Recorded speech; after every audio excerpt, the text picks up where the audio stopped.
Hi everyone, welcome back to RPSC Assistant Professor PYQ series. Here we have question number 32. Select the incorrect statement about determination of molecular weight by end group analysis. ठीक है, तो end group analysis क्या होता है? Basically ये molecular weight determination की एक technique है. ठीक है, इससे हम क्या करते हैं?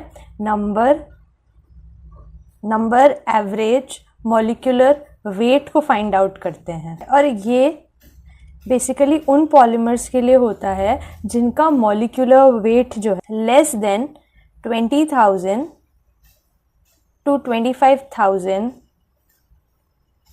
ग्राम पर मोल होता है. उन पॉलीमर्स के मॉलिक्यूलर वेट डिटर्मिनेशन के लिए हम and group analysis technique use करते हैं. अब एंड ग्रुप एनालिसिस का मतलब इसके नाम में ही है कि आपका जो भी पॉलीमर चेन होगी ना, उसका एंड ग्रुप मतलब लास्ट वाला ग्रुप या फिर आप बोल सकते हो कॉर्नर वाला ग्रुप, उसके एनालिसिस से हम मॉलिक्यूलर वेट डिटरमाइन कर सकते हैं और इससे हम नंबर एवरेज मॉलिक्यूलर वेट भी डिटरमाइन कर सकते हैं. आपका जो एंड ग्रुप है वो बेसिकली है क्या? वो फंक्शनल ग्रुप्स है जिसको हम डिटरमाइन करते हैं. ठीक है, फंक्शनल ग्रुप सच एस कौन कौन से हो सकते हैं? OH हो सकता है, COOH हो सकता है, NH2 हो सकता है. ठीक है, इन फंक्शनल ग्रुप का डिटर्मिनेशन होता है थ्रू या तो टाइट्रेशन से हो सकता है इसका डिटर्मिनेशन, या फिर आपका स्पेक्ट्रोस्कोपी से हो सकता है. स्पेक्ट्रोस्कोपी में भी कौन सी टेक्निक? NMR या फिर मास स्पेक्ट्रोस्कोपी टेक्निक से हो सकता है. ठीक है, ये तो हो गया बेसिक इसके बारे में. अब हम एक बार ऑप्शंस गो थ्रू करते हैं. ऑप्शन ए क्या बोल रहा है? The polymer molecule should contain known number of determinable group. अब ये बात बिल्कुल सही है. ठीक है, हमें इनकरेक्ट बताना है. ठीक है, ये बात सही है. क्यों? क्योंकि मोस्टली पर चेन 1 से 2 फंक्शनल ग्रुप होते हैं. ठीक है, वो पता होंगे तो हम फर्दर क्या करेंगे? फंक्शनल ग्रुप के मास को पता लगा के हम फिर पॉलीमर का मास निकालते हैं. इसलिए polymer molecule should contain no number of determinable group, मतलब पता लगा पाए हम ऐसे ग्रुप्स उसमें होने चाहिए थ्रू टाइट्रेशन या फिर NMR स्पेक्ट्रोस्कोपी. फिर the determinable number of group is actually the number of groups at the end of carbon chain. तो यहाँ पर जो आपका पॉलीमर की बड़ी सी चेन होगी उसके एंड में जो ग्रुप्स लगे होंगे वो ही आप क्या करते हैं? डिटरमाइन करते हैं, फाइंड आउट करते हैं. इसीलिए इसका नाम ही एंड ग्रुप एनालिसिस पड़ा. ठीक है, तो ये बात भी बिल्कुल सही है. फिर आता है determination of molecular weight becomes less precise when molecular weight is high. तो क्या ये बात सही है? बिल्कुल सही है. हमने अभी देखा कि ये 20,000 25,000 के नीचे वाले मॉलिक्यूलर वेट जिन पॉलीमर में है उसी को ही डिटरमाइन कर सकता है. अगर ज़्यादा होगा तो प्रेसाइज बोलो या एक्यूरेसी बोलो, वो कम हो जाएगी. इस मेथड से आप नहीं पता लगा पाओगे.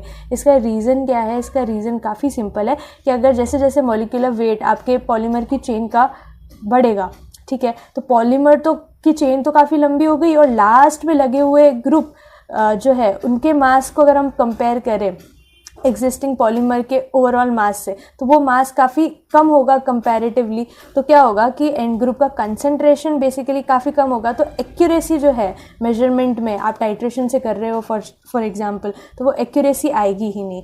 इसीलिए अगर आपको एंड ग्रुप एनालिसिस करना है, इसी मेथड से करना है, तो आपको आपका मॉलिक्यूलर वेट ज़्यादा से ज़्यादा 25,000 ग्राम पर मोल होना चाहिए. भी सही है. फिर last end group analysis yield value of weight average molecular wait.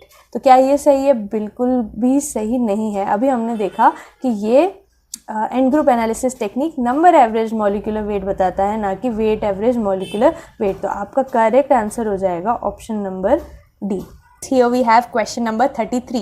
Which of the following statements regarding determination of molecular weight by osmotic measurement is not true?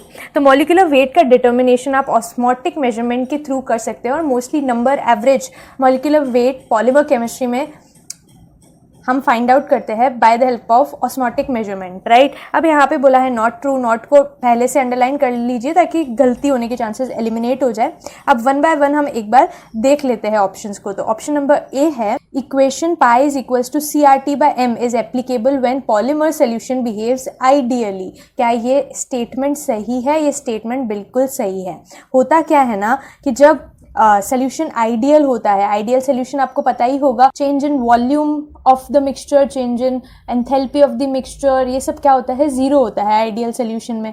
Non ideal solution के लिए ऑस्मोटिक प्रेशर क्या होता है, तो वो होता है आपका पाई इज इक्वल्स टू, अब ये जो पाई है ये ऑस्मोटिक प्रेशर को डिनोट करता है, is equals to CRT, bracket में आएगा 1 upon mass plus B into सी।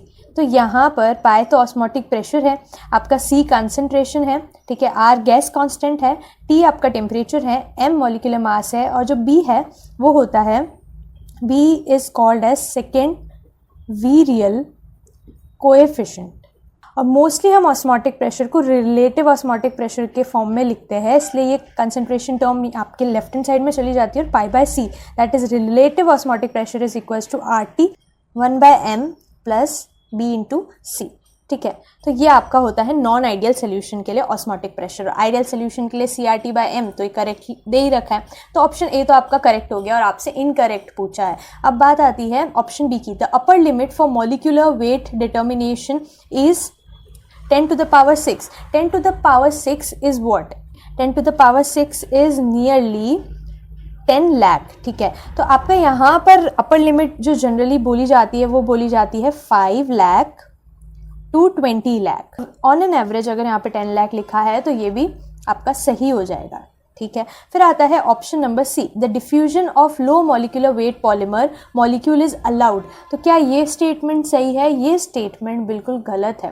मैं आपको रीज़न बताती हूँ। यहाँ पर जो डिफ्यूजन होता है ना, लो मॉलिक्यूलर पॉलीमर वेट हो या फिर कोई भी पॉलीमर हो, उसका इस तरीके से डिफ्यूजन मॉलिक्यूल्स का अलाउ नहीं होता है इन ऑस्मोटिक मेजरमेंट। उसका रीज़न क्या होता है, ध्यान से सुने। इसमें क्या होता है कि आप जो भी एक्सपेरिमेंटल अपैरेटस लेते हैं, ठीक है, मैं उसको यहाँ पे ड्रॉ करके बताती हूँ कि क्या आपका अपैरेटस हो सकता है। इस तरीके से आपका अपैरेटस होगा, ठीक है, बीच में आपके होगी सेमी परमिएबल मेम्ब्रेन। यहाँ पर आपके सल्यूट के मॉलिक्यूल्स बोलो या फिर आप आपके पॉलीमर्स बोलो, ये क्या होंगे, ज़्यादा होंगे, ठीक है। ये क्या है, आपकी सॉल्यूट है, प्योर सॉल्वेंट, वो यहाँ पर प्रेजेंट होगा। क्या होगा, प्योर सॉल्वेंट प्रेजेंट होगा। यहाँ पे प्रेस किया लेट्स से इस पिस्टल को, तो यहाँ तक आ गया आपका सॉल्वेंट का लेवल। अब ये जो सॉल्वेंट का लेवल है ये, और यहाँ पर ऊपर तक है, इसके बीच का जो डिफरेंस है ये आपका ऑस्मोटिक प्रेशर है, ठीक है। अब यहाँ पर बेसिकली होता क्या है कि अगर जैसा कि यहाँ पे दे रखा था कि लो मॉलिक्यूलर वेट पॉलीमर जो है उनका डिफ्यूजन अलाउ कर दे, अगर सॉल्यूट जो कि यहाँ पे पॉलीमर है इसका डिफ्यूजन हम यहाँ लेफ्ट हैंड साइड से right hand side semi permeable membrane के थ्रू अलाउ कर देंगे, तो क्या होगा कि जो ऑस्मोटिक प्रेशर का डिफरेंस है ना इनके बीच में, वो रहेगा ही नहीं। ऑस्मोटिक प्रेशर का डिफरेंस को रिटेन करने के लिए कभी भी आपका पॉलीमर का जो मूवमेंट है वो नहीं होने वाला है थ्रू सेमी परमिएबल मेम्ब्रेन, नहीं तो एक्सपेरिमेंटल एरर्स आ जाएंगे, ठीक है। इसीलिए ये वाला ऑप्शन हो गया गलत और करेक्ट आंसर आपका हो गया ऑप्शन नंबर सी। पर एक बार ऑप्शन नंबर डी भी देख लेते हैं। ऑप्शन नंबर डी क्या बोल रहा है, at Flory temperature polymer solution behaves ideally.